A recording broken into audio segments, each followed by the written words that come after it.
this is where we came from. We had issues on the common, throughout the neighborhood. The perception of safety was not where it needed to be.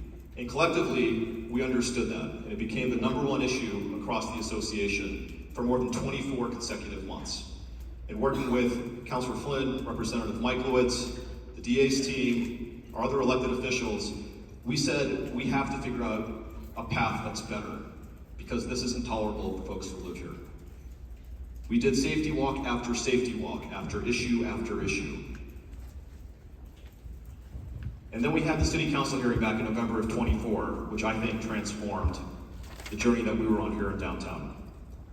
We surveyed residents, and we found that 71% of residents who lived here felt less safe back in November of last year than they did at the beginning of the year. That's a number that nobody is proud of. And we had to do better. 92% of people felt like safety was an urgent issue facing downtown Boston, an unacceptably high number. And we all knew that, and we had to do better. And so, a month later, we were at a holiday party, and I was with the DA's team, Representative Mikulowicz and Councilor Flynn, and I had suggested at the city council hearing that I think we should lock ourselves in a room until we figured out a few thoughtful ways to do better. And we looked at each other and said, that's actually not a terrible idea, why don't we do that? And so in February, we came together and had about 100 people in a room where we locked ourselves, not literally, in a room, and we sat there for 2.5 hours and debated where we were. We should stop and acknowledge that Boston truly is remarkably safe when it comes to violent crime and it comes to homicide.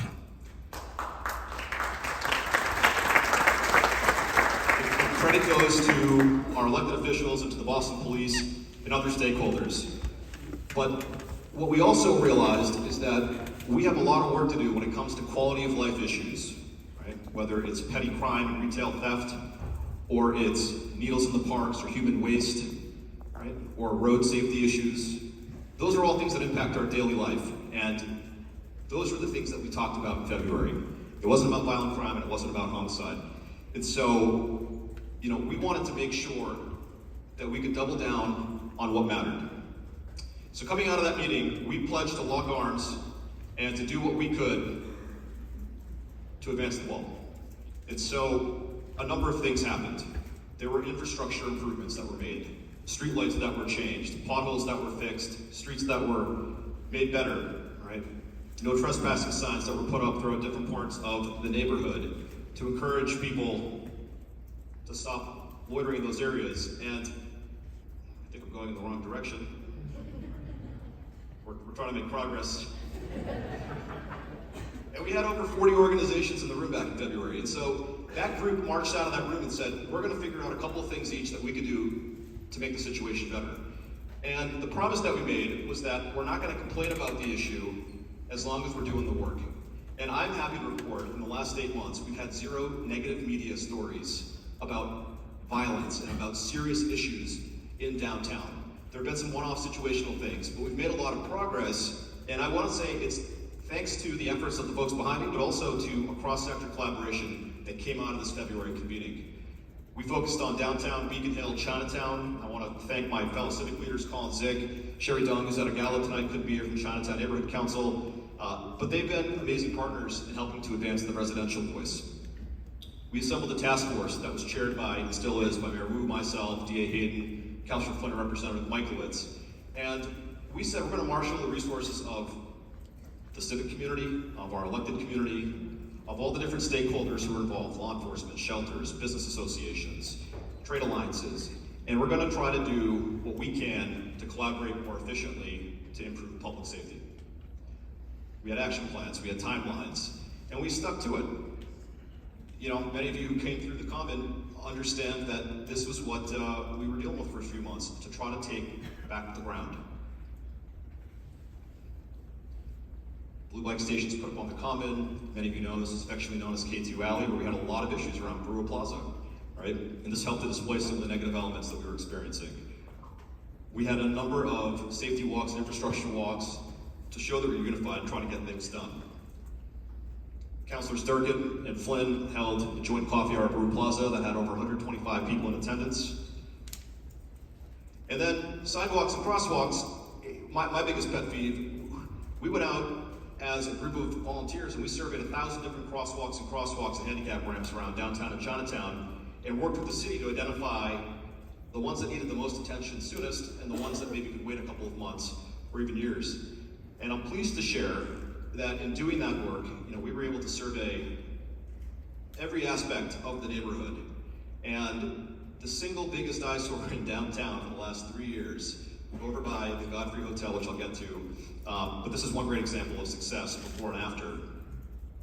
It just makes a great difference. The DA had said it best, which is that broken mirrors theory.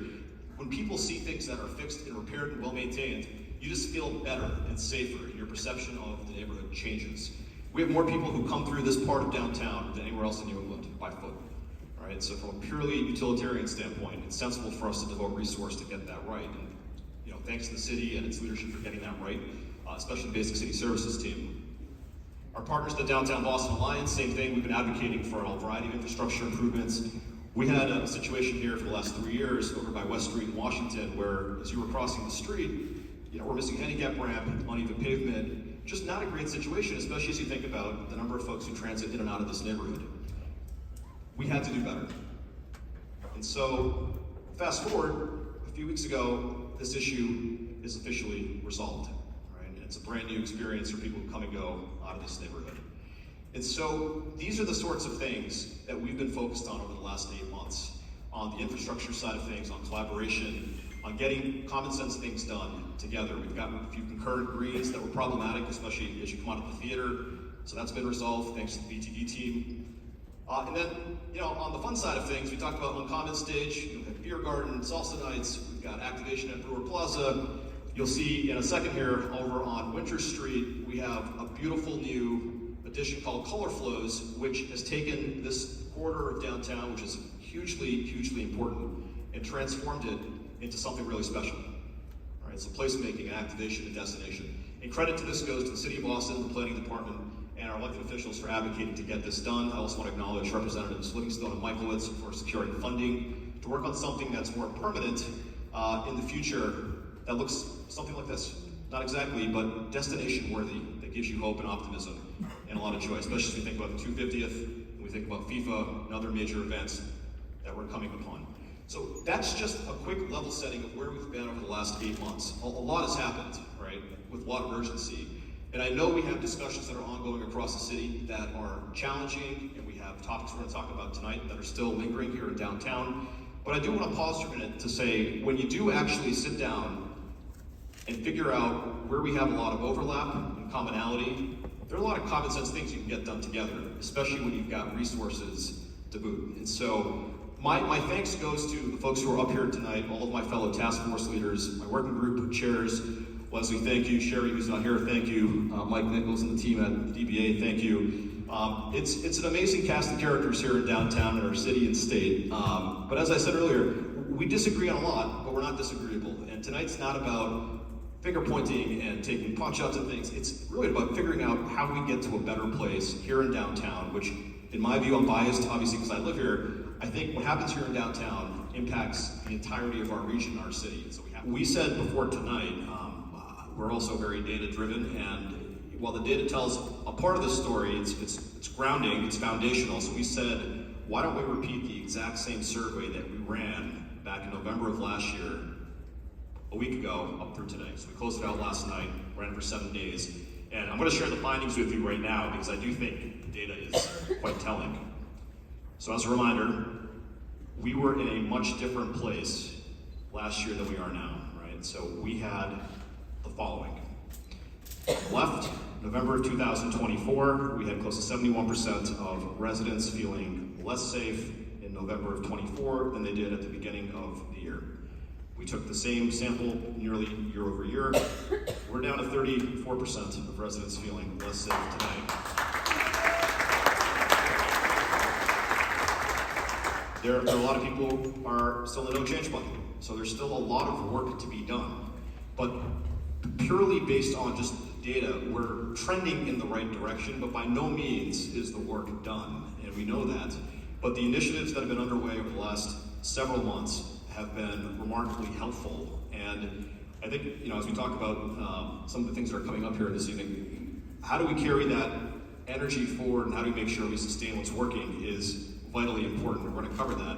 But purely based on the statistics, we're in a better place today than we were a year ago, and that's worth celebrating and taking stock of for just a moment and figuring out how do we actually get there, how do we sustain that, and what else needs to happen before we can get rid of the other 34% that still continue to feel less safe. We still hear from a lot of residents, especially elderly parents with strollers, who feel like it's dangerous crossing the street because you might get hit by a biker or a moped or some other one-wheeler or two-wheeler, right? Or you're in the subway, large groups of people congregated and doing things that make you feel unsafe, right? And you still, from time to time in downtown, you find a needle here or there. It's not as pervasive as maybe other parts of the city. I think we've dealt with that issue here a little bit differently, and the types as I understand it from our Irish community, we're seeing a different sort of drug use and addiction pattern here in downtown than maybe other parts of the city. And so these issues spread and they shift, and we've, I think, learned that. But certain things are working, and I think it's worth celebrating.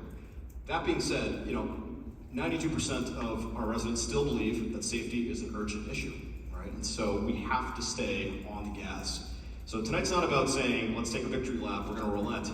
It's not that at all. It's, let's take stock of what's worked. Let's celebrate the good work of many folks who are in this room and on the stage, but let's also figure out where we still need to be better. And so, those are the stats that we ran, right? Just to ground it in, I think, the same way that BPD does, many other agencies here do as well. But let's shift the topic for a moment, right? Dr. Bazola Ojikutu, head of the Boston Public Health Commission, we've had some good conversations about this. There are pockets of our city, even here in downtown, who are trying to reconcile this dilemma between providing assistance and help to people who are on the streets in need of assistance and some of the quality of life issues that brings to residents and to children, right? So needles, harm reduction. I'd love for you to maybe offer a perspective on harm reduction from the Public Health Commission side of things. I also want to acknowledge the great work that the Mobile Sharps team does, and that the Red Shirts do to pick up and to clean up where they can.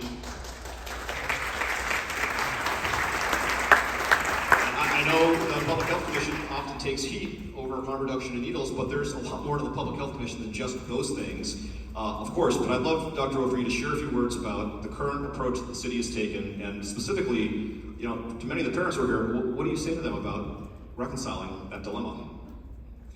Well, first of all, thank you so much, Rishi, and everyone else who's been doing so much great work here in the downtown area. I'm honored to be here to celebrate everything that's happened in the downtown area over the course of the last, more than 6 months. I'm hoping that we can replicate a lot of what has been seen here in the downtown area and other parts of the city. First, I just want to say the Boston Public Health Commission, as our city's health department, is a strong and committed partner to our city's goal, which is to end congregate outdoor substance use and to improve quality of life amongst all of our residents. In that regard, we work very, very closely, as has already been stated, with CRT, BPD, and DPW, and all the other partners, wonderful partners who I've known for years, doing this work. We offer a continuum of services, and that goes from outreach and engagement to harm reduction to treatment. I want to be very clear what harm reduction actually is. It is a set of policies, practices, strategies that decrease the risk associated with drug use. Now, that's not just about needles. Needles are important, syringes are important, because what we're trying to do is decrease the risk of onward transmission of communicable diseases like HIV and hepatitis C. But also part of harm reduction is decreasing overdoses with naloxone and Narcan. We need to keep people alive. And also part of harm reduction is navigating people to treatment. That is a critical part of harm reduction. And I think it's important for us to recognize that. But it is certainly a balance. For us, within the health department, we do spend an enormous amount of time on treatment. We actually take people to treatment. We take approximately every single month 200 individuals to treatment, which I think is a considerable number. I think it speaks to the fact that we're dealing in a very complicated situation with fentanyl, as our main drug on the street, as well as co-occurring mental health issues and other complicated issues that people are dealing with.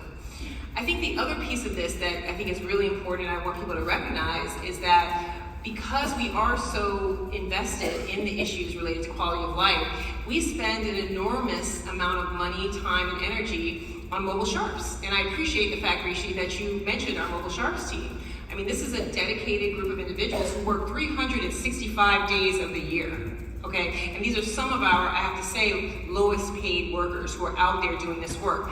And I'll tell you, from the standpoint of public health, we believe that one needle on the ground is one needle too many. You know, we want there to be no needles out there that could cause harm, that could make people afraid, and make people not want to use our parks and public spaces. A good news, because I think this celebration is a celebration, you know, even though there's still work to be done, I think it's important for you all to know that in these last 6 or 7 months, there's actually been a 65% decrease in syringe-related 311 calls. So there has been progress. It's not just about numbers, we're also hearing qualitatively that people are seeing fewer needles on the street. And that is because of the dedication of our team. And that's not to say that we don't have a lot of work to do. We are here, we are going to remain partners, we are going to continue to do the work that we're doing to keep people alive and continue to support harm reduction. But we also realize that quality of life is just as important.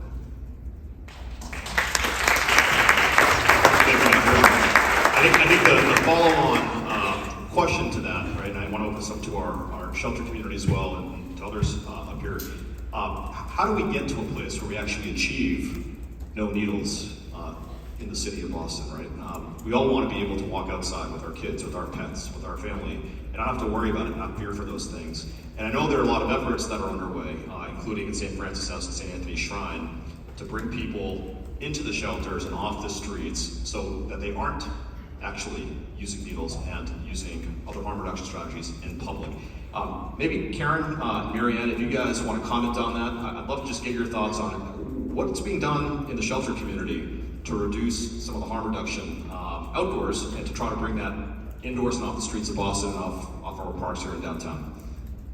Hi. You know, I think when you think about harm reduction, you have to think about it as an entry point. I think that as Dr. O was saying, that there's a reducing the harm that is being caused by those the use behaviors. But at St. Francis House, you know, while that may be one piece, we have a licensed day treatment program. So in our day treatment program, last year we had 246 unique individuals engage with clinical social workers that are experts in addiction to put people on a path to recovery. We have a recovery support center, which is a place where people can come the entire time that St. Francis House is open 7 days a week and be with other people in fellowship in recovery to strengthen those bonds and those connections so that they can live productive and purposeful lives as they strengthen their recovery. So I think harm reduction has to be understood in the context of a broader intervention. And I echo what Dr. O was saying. It's like, one needle is too many. We would love at St. Francis House to see a complete eradication of people using illicit drugs. Until we can get there, until we can, expand treatment options, until we can truly find pathways to do more treatment on demand and to have longer term opportunities for people to be able to stay engaged from one level of care to the next level of care so that it's continuous, it's uninterrupted. We have to do what we have to do at the front end of that continuum as well. So I think I would say that harm reduction is necessary in the moment, but we should be making significant investments in treatment, real treatment, long-term treatment for people. Marianne, would you like to follow on? Yeah, I'll just briefly add to that. That I think the role of a harm reduction specialist is really important because you're meeting people on the street that are really ill in many ways with substance use disorder and have really struggled through all systems. And it's important to be able to build a rapport with someone. So while you may be offering them harm reduction supplies, you're also getting to know the person, the person's getting to trust you, knows that they'll see you again, knows that you will help them and maybe get them into treatment. The goal really is always to get someone into treatment. and to have someone realize that you'll walk the walk with them. Thank you, Marion. Kelly, CRT. One of the questions we've gotten, and actually it was good volume, it was about CRT seems to be doing a lot of work with limited resources, and you're diverting people outside of the streets and getting them off places that are congregate, that are causing people to feel unsafe, where illicit activities are happening. And the questions that we've gotten are around, well, you know, CRT is doing that, and we have some harm reduction that's happening in parallel, and we have other programs that are, you know, in the city that exist, that are being supported by the state and other agencies. How do we reconcile some of the divergent thinking around these policies? Are they harmonious? Can they coexist? We'd love to maybe spend some time on that on behalf of the city, because I think parents want to understand, and you know, families who are here, how do we make sense of that? And it's not, I know, one size fits all, of course, and Karen, I know from St. Francis House, we are trying to do some of that work indoors and expand that offering, but what's your perspective on this, Kelly? Thank you. So with a very small team and a committed partnership with the Boston Police Department and the Gavin Foundation, we work very closely with the NEST team, which is Neighborhood Engagement Safety Team. We work with all officers. But recently, we've just exclusively partnered with them. Since September 15th, we've moved 200 people off of the streets directly into inpatient substance use treatment and or back to place of origin. We feel that treatment is the best option. Sometimes people have been using illicit substances for a very long time, and there are many side effects of addiction. And it's good for a person to go inpatient and take a little time to get, so professionals can get a read. And sometimes at that point, medication-assisted treatment, which is harm reduction, is appropriate. But the suffering that we're seeing on the street, those are all side effects of addiction. So best practice, you know, is going inpatient and getting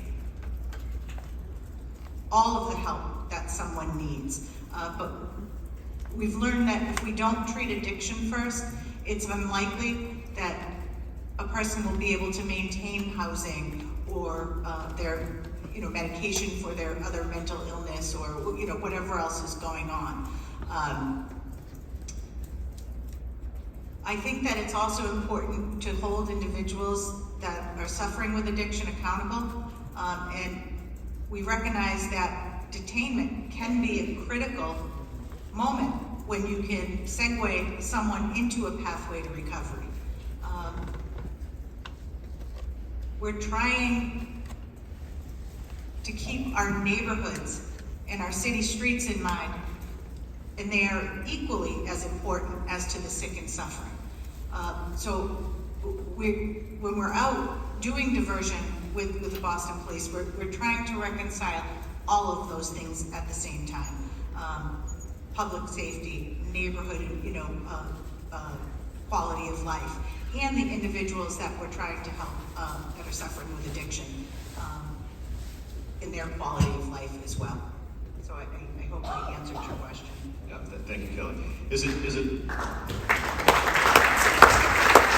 fair to say, maybe Dr. O'Kelly, you know, as more and more people are diverted or you know, placed into treatment, hopefully choose that route, that we would see less of the harm reduction from the city and from our shelter community as those numbers come down in terms of needles on the street and other harm reduction toolkits that we're currently seeing? Well, what I will say is the more successful someone is in their recovery, the less likely we are to see use syringes on the street. It's really about rehabilitation. Post-acute withdrawal can last 18 to 24 months, and that is really an important time for people to have a healthy support system. There are many ways to have that, but I can tell you that, like, sitting on the streets, injecting, or, you know, whatever your means of or their means are of ingestion, it is not going to increase the likelihood that we'll clean up our city streets. So again, it's about holding people accountable. It's about keeping our neighborhoods and our constituents in the forefront as we're making decisions moving forward.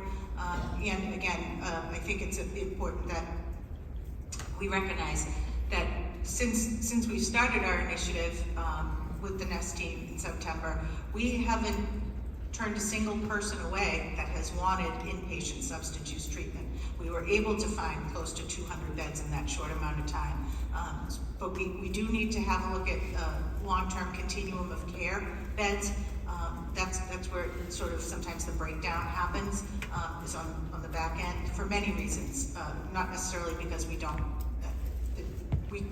I will always advocate for more beds, but you know, we're noticing that there's gaps in our system that we really need to recognize, and we're working very hard. The coordinated response team is co-chair on, we're working towards, I think by January we'll have strong recommendations for the mayor. We've broken it down into 3 buckets, which are public safety, recovery, and judicial initiatives. And we've been working very hard with state partners, city partners, and community stakeholders to see where those gaps are and best ways that we can fill them. So we can move forward with new initiatives, looking at the things that are successful and maybe feeding those things, and seeing what isn't working and seeing how we can pivot and change. Because as the progress we're making and the more successful we are, the more we're going to have to pivot, to go to the next phase, whatever that looks like. So we're doing everything we can to stay ahead of the curve, so we don't, go backwards. That was powerful. Yeah.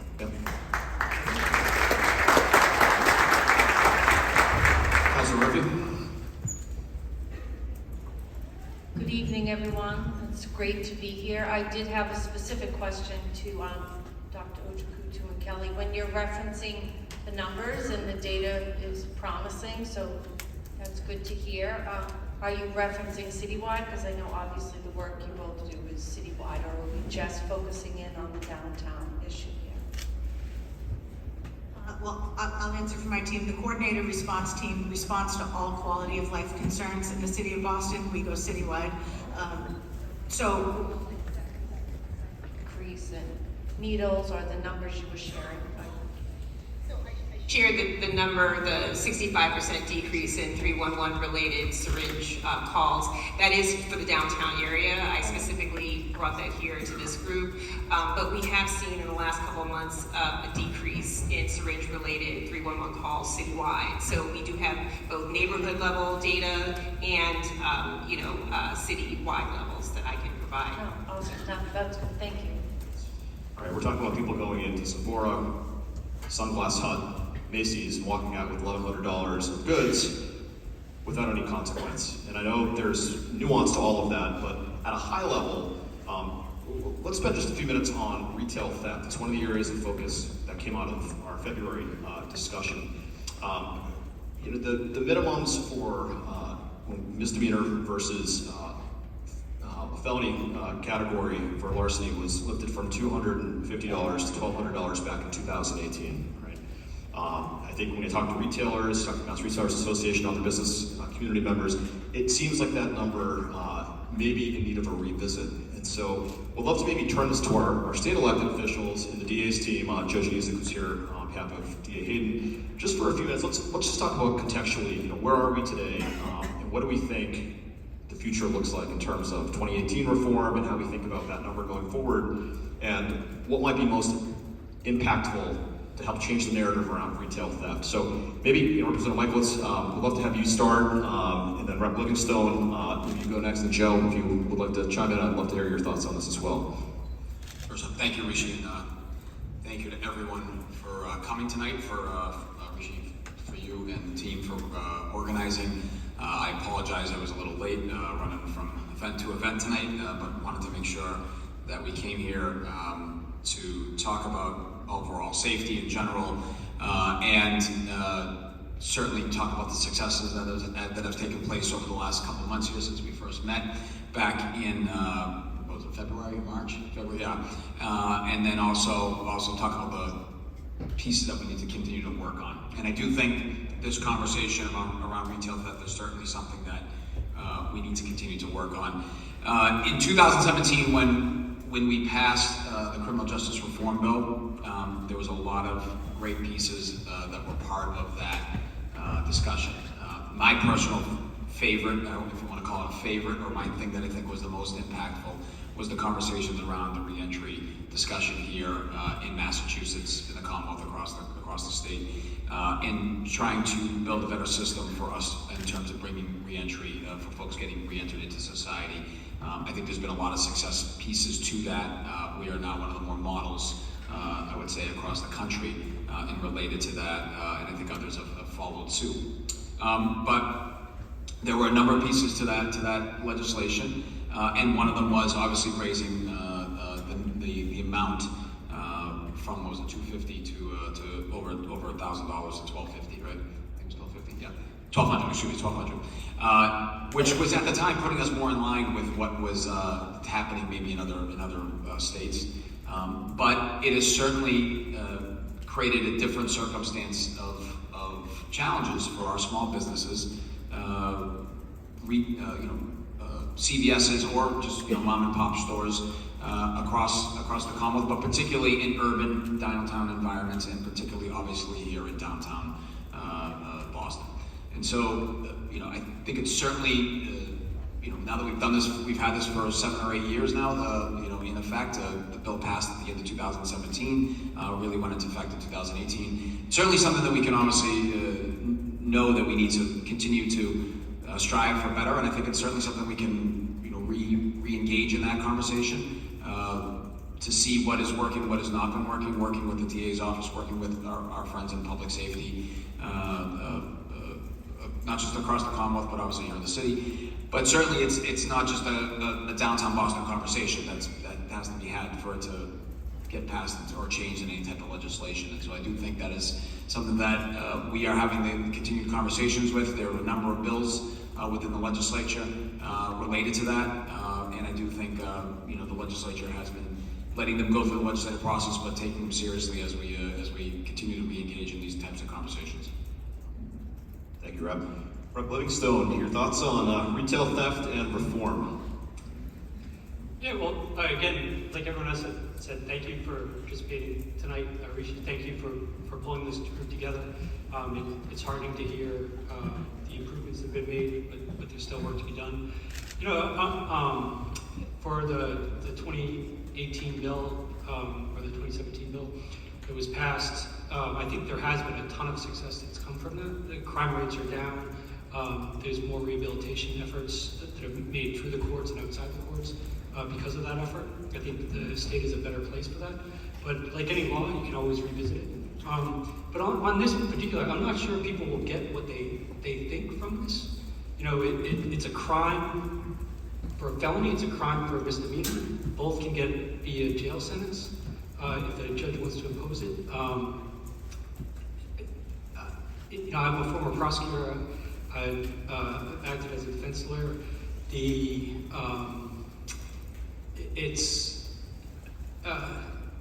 Judges in certain parts of the state that don't treat theft crimes, whether they're felony or misdemeanor, seriously, and we could change this and get the exact same results. And also some of the examples, like you just mentioned, I live in Back Bay. It was incredibly disheartening that somebody or a group of people thought they could steal, $40,000 from Lululemon. The larceny threshold has nothing to do with that. That has other things, but it's re-looking at that law, working with the chairman, working with our colleagues. I'm happy to do that, but I'm not sure that there's a silver bullet that people are claiming on this issue, as we didn't legalize any crime, and it's a crime whether you steal dollars worth of stuff or $2,000 worth of stuff. What we've heard from residents here in downtown is, and from the business community is, if nothing else, it symbolically sends the message of we are total law and order, and we're not going to tolerate our small businesses being, taken advantage of. And so it's something that I think is of high importance to folks who live here, especially our business owners. Maybe, Joe, would love to get your thoughts on behalf of the DA's team. Mike, based on what you're hearing from business owners, and Bobak as an actual business owner on stage here in downtown, and thoughts you'd have on this specific topic. Sure. And thank you, Rishi, and on behalf of DA Hayden, thank you for having us. So the conversation goes all the way back to probably 2023 when the Edens Group and retailers in the South Bay shopping mall came to us with some very specific issues. And around that table, we exchanged ideas that were ultimately, now in 2025, very effective. From that was born an initiative with the Boston Police Department called the Retail Crime Initiative and the Safe Shopping Initiative, so to speak. And at the heart of that is a survey, not unlike your survey, in which retailers surveyed their associates. Brian Kearney from the Retailers Association of Massachusetts provided us with a survey of associates working at retail establishments, large and small. And somewhere around 70+% of those associates working in stores felt less safe than they had in the year prior. That, to DA Hayden and the Boston Police, was wholly unacceptable.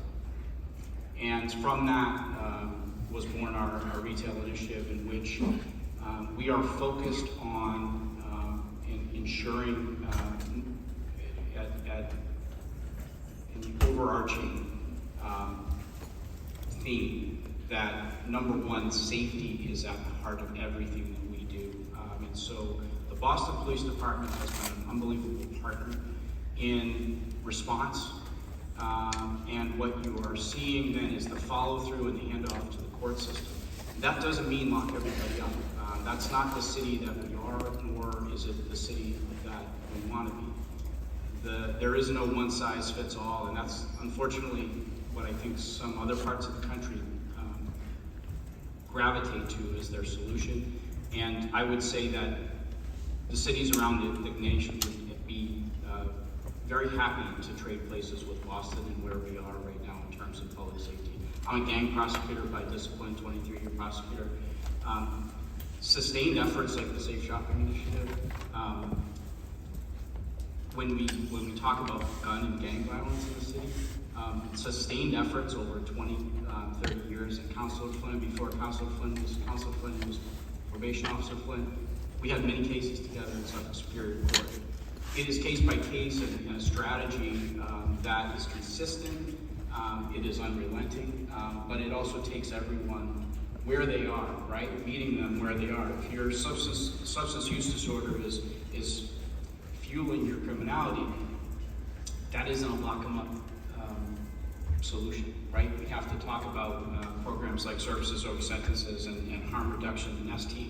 Those things that will help people get out of those situations so that we don't see them again in the court system. It isn't a police issue anymore, right? It's you've got somebody on their feet and they have housing for the first time in 10 or 15 years. They have a job for the first time in 10 or 15 years or 20 years or ever. That's a long-term solution to a problem. So we have brought the same strategies to bear as we have with gang violence in the city to arrive at a number that I'm shocked at 23 years later after being here. The same strategies are being employed. In fact, the same Sergeant Giroux and I worked shooting cases together in B2 back in the day. The fact that he's at the table with all of the other partners here at the BPD isn't a surprise to me, and it isn't a surprise that this has been as effective as it has been. So, we climb the mountain, we look up the mountain all the time, we continually climb. Leslie, I remember a story from the beginning of the year where you said, I can't do programming anymore in the common, right? We couldn't do it last year. I know, I was walking the common last year. It was unacceptable. I walked the common every a couple times a week, every week since the initiative started, in the day and at night. And I can tell you that the difference between last year and this year is extraordinary. Doesn't mean we're done, but I will tell you, sometimes you gotta look down the mountain to see how far you've come. And we should take stock of that, because I think we're